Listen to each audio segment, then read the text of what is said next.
Matthew Ball released this tremendous yet troubled state of gaming in 2024 report, and it goes deep in a lot of the money in gaming that is not turning out for a good gaming industry.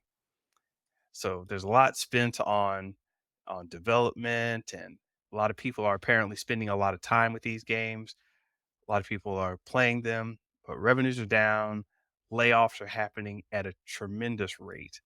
It's like Microsoft is acting fools, Ax- Activision's acting fools. What was that other big one? Riot Games was acting fools. And one thing that wasn't mentioned here was also the amount of social problems within the industry that are coming to light. Like a lot of the burnout, the mental health issues of people who work in the industry for so long, the the lawsuits from for different reasons.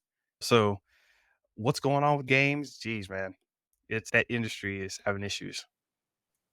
Mr. Benton, I have to ask you, as one who came from the industry and no longer works in the industry, were you the canary in the coal mine? Did you, when you read the article, did a lot of those points were something that you saw coming? Hey, man, I don't think you were pushed out, but I was more push and pull, right? I think it was more you had other bigger callings to get into. But I'm sure you saw some of these seeds like bubbling underneath the ground. Yeah. But that's fire and that's yeah, seeds from trees growing up.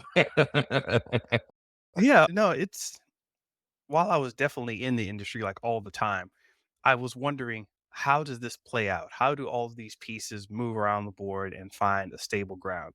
And they've made it clear that they do not want to turn into Hollywood and they do not want to be Hollywood's pawn. That's why there hasn't been as much crossover. Why don't they have more games featuring Hollywood actors? As they don't like Hollywood. They don't like the way they operate. They don't like getting pushed around. And Yeah.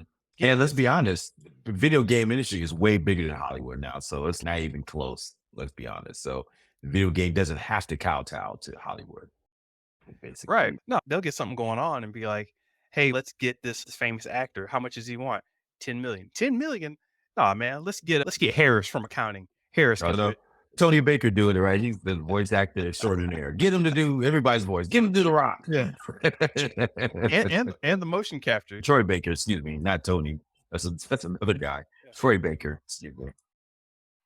Yeah, man. No, even the motion capture. I got to direct the motion capture shoot, and it was like they come in, "Hi, I'm a Hollywood actor." We're like, "Yeah, whatever, man."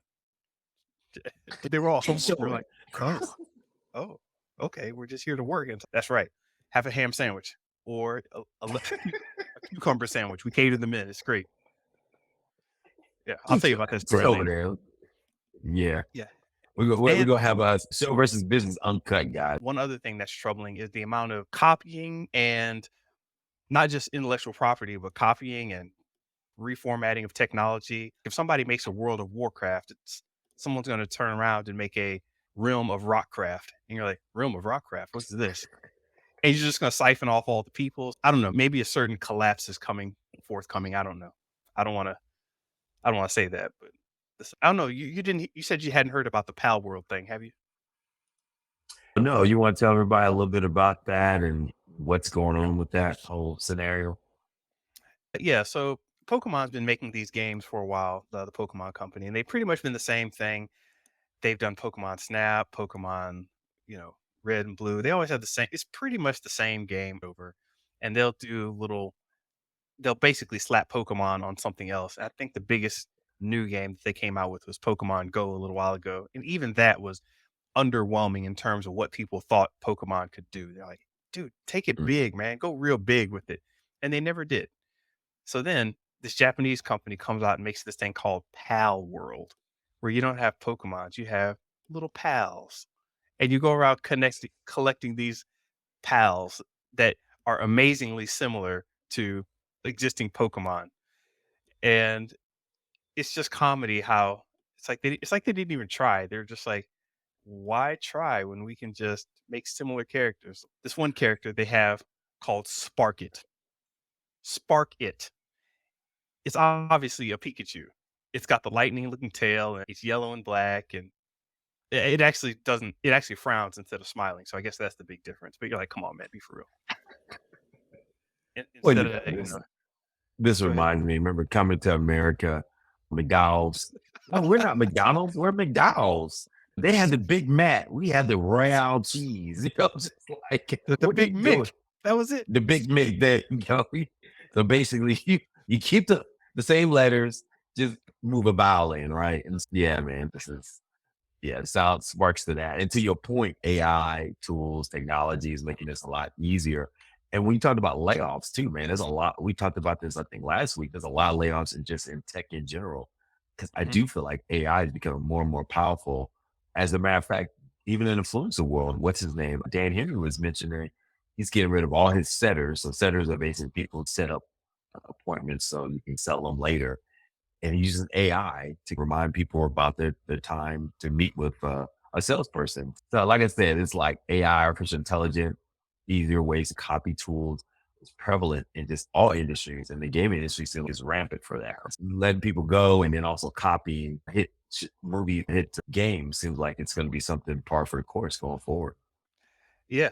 There's an AI engine for developing chunks of code, and then there's another AI engine that checks code for completeness.